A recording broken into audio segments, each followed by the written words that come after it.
Welcome to ID the Future.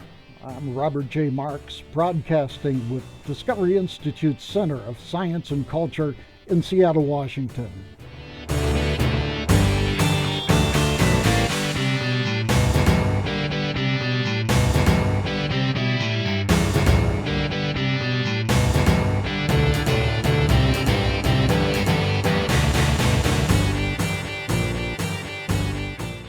Today we have with us Dr. Winston Ewert, and we're going to be talking about algorithmic specified complexity and some of the recent work of the Evolutionary Informatics Lab in this area. Dr. Ewert has a PhD from Baylor University. He has written a lot on the general area of evolutionary informatics and algorithmic specified complexity. He is a senior researcher at the Evolutionary Informatics Lab and a senior research scientist at the Biologic Institute. Welcome, Winston. How are you doing today?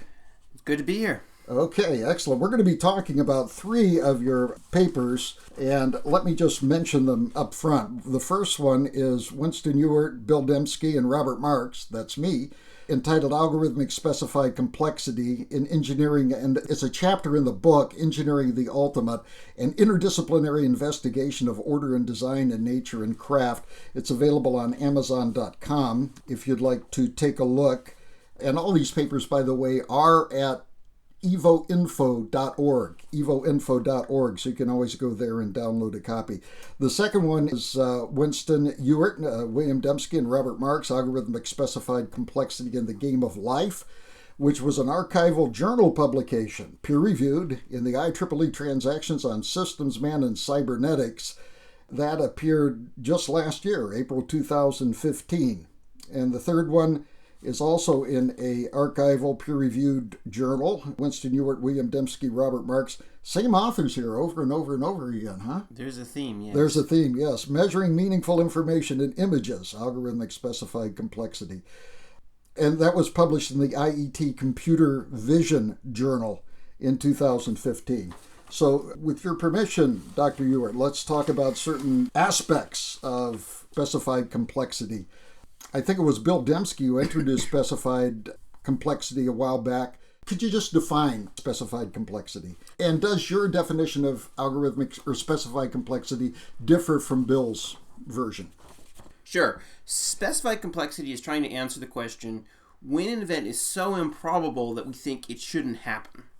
So this is motivated by things like Mount Rushmore and Mount Fuji. So if we look at Mount Rushmore and there's all these presidents' heads carved into the rock, and intuitively say, well, okay, that's not just wind and erosion or geological processes that produce mountains that have presidents' heads on them. Someone went and carved that. And we say it's too improbable to have happened by random chance or by the natural processes happening there. But then if we go to Mount Fuji looks like a bunch of rocks. Mount Fuji is not really any less probable than Mount Rushmore. That particular configuration of rocks you would find at Mount Fuji is equally as improbable as the configuration of rocks that make up the faces of Mount Rushmore. So why can we say that Mount Rushmore is not fitting with natural processes, but Mount Fuji is? And it was Dembski's insight to say, well, the reason we can say this is because of specification. And specification is the idea there's an independent pattern. So Mount Rushmore is an example of specified complexity, and it's complex because it's improbable. It's really unlikely that that particular configuration would exist, and it's also specified because that pattern fits an independent pattern. It looks like presidents' heads. It looks like these famous people we already know, and that's why we're able to say it exhibits specified complexity. What then are some of the differences between your model and Dr. Dembski's model? Dembski initially defined specified complexity in his books, The Design Inference and No Free Lunch, primarily.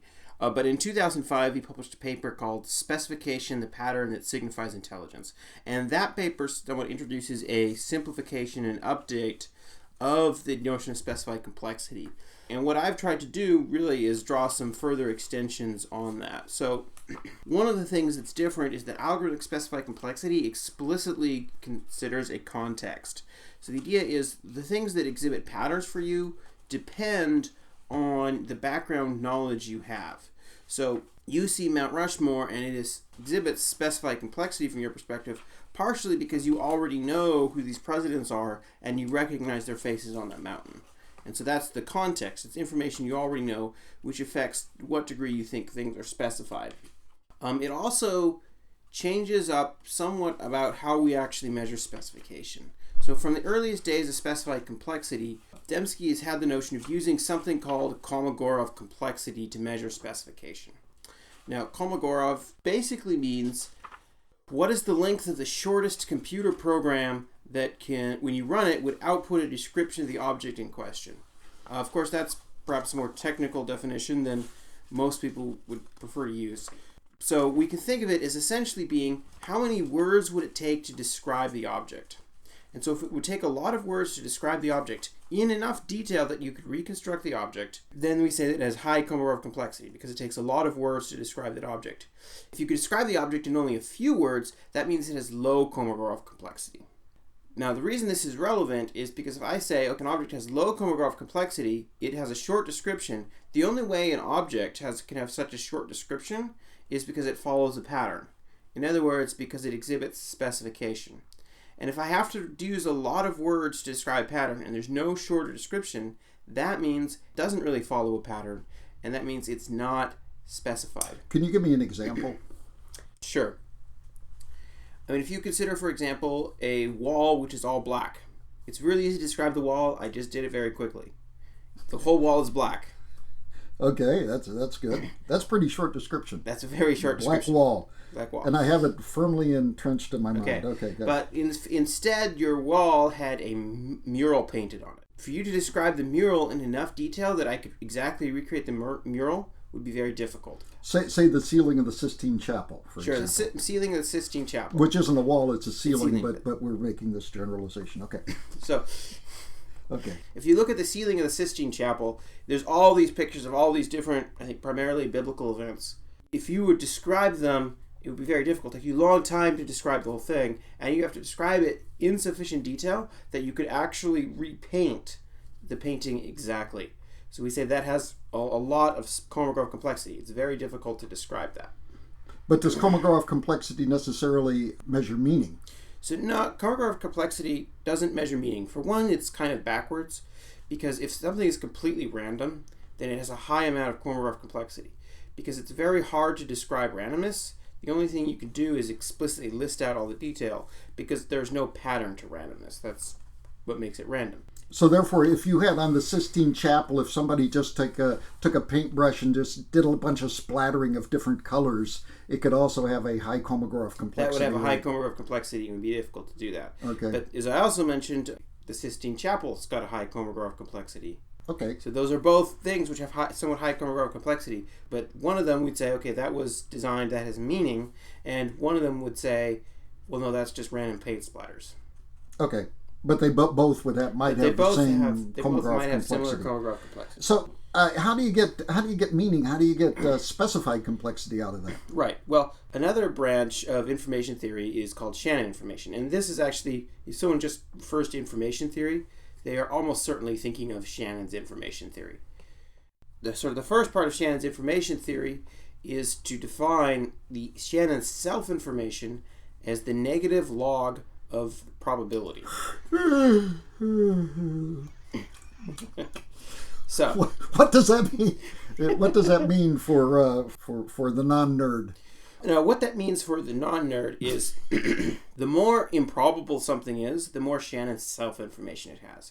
So if I tell you the sun is going to rise tomorrow, that has a high probability of happening. You already were pretty sure the sun was going to rise tomorrow, so it doesn't have very much information. If I were to tell you that the world was going to end tomorrow, you would think that was a highly improbable event, and that would be conveying a lot of information to you.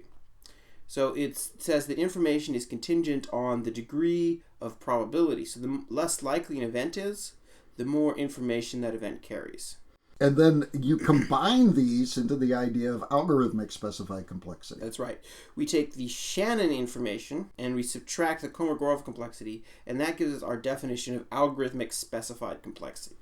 But it isn't just the Kolmogorov complexity, it is conditioned upon the experience and knowledge of the observer, right? That's right. It's the conditional Kolmogorov complexity. It's the Kolmogorov complexity of the object given the background context. And that means that when you're describing an object, you can actually use the background knowledge and make reference to that. One way to look at it is if, for example, if you were to read a calculus textbook, and if you didn't know algebra, you would be completely lost because it's dependent on that context.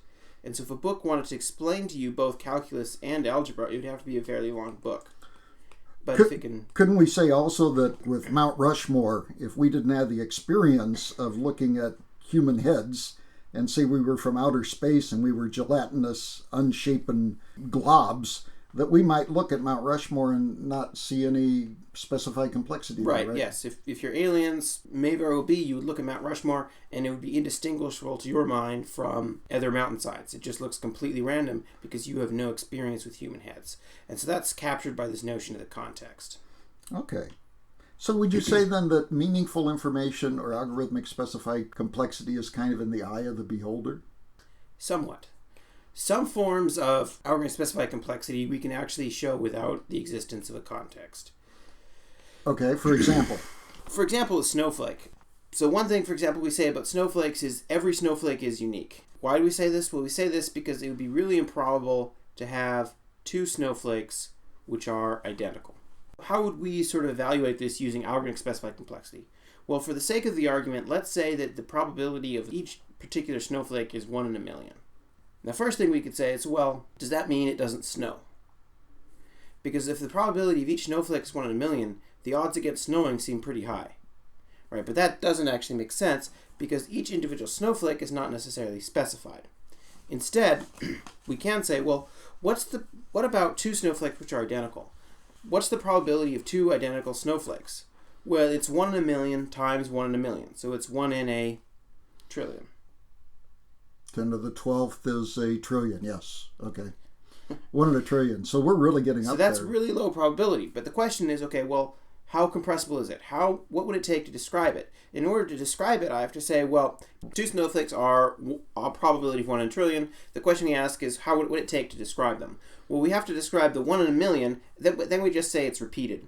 The effect of this is if we do the math on it, the complexity ends up being about twice as large as the specification. So the Shannon information component of algorithmic specified complexity ends up being twice as large as the Kolmogorov complexity version, which means that there's actually a lot of algorithmic specified complexity in two identical snowflakes. And that's effectively why we can say we don't have two identical snowflakes happening, because the odds are fairly small. Now, I thought one of the interesting examples that you had in the introductory paper, Algorithmic Specified Complexity, this was in the book Engineering of the Ultimate, an interdisciplinary investigation of order and design in nature and craft, edited by Jonathan Bartlett, Dominic Helsmer, and Mark Hall, published in 2014. An interesting example in there is the idea of playing poker.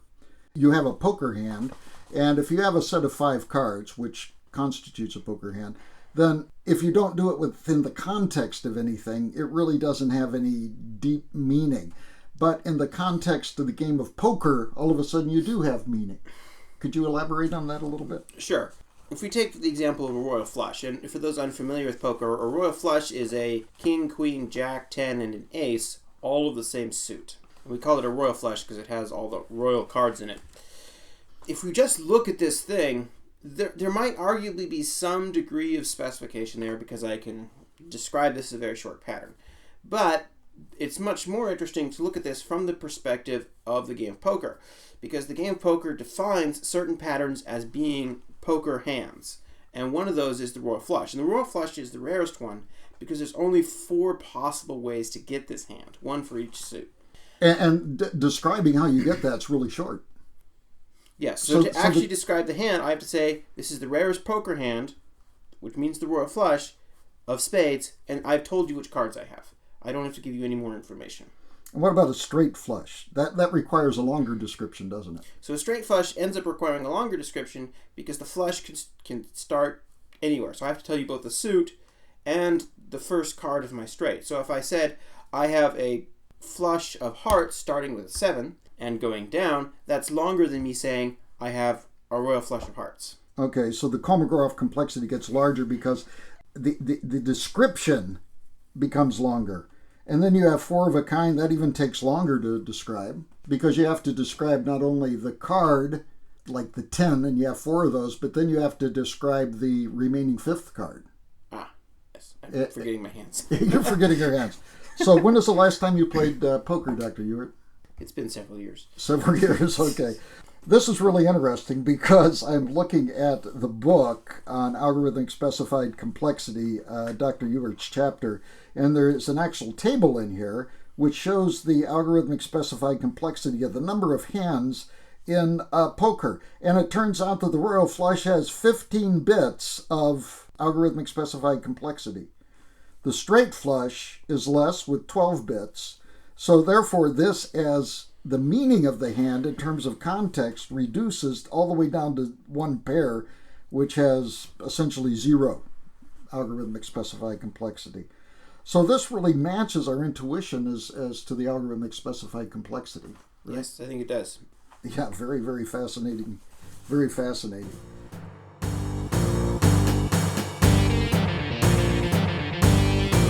Our discussion with Dr. Winston Ewert is continued in the next installment in this podcast. This program is recorded by Discovery Institute's Center for Science and Culture. ID the Future is copyright by Discovery Institute 2016. For more information, visit www.intelligentdesign.org or www.idthefuture.com.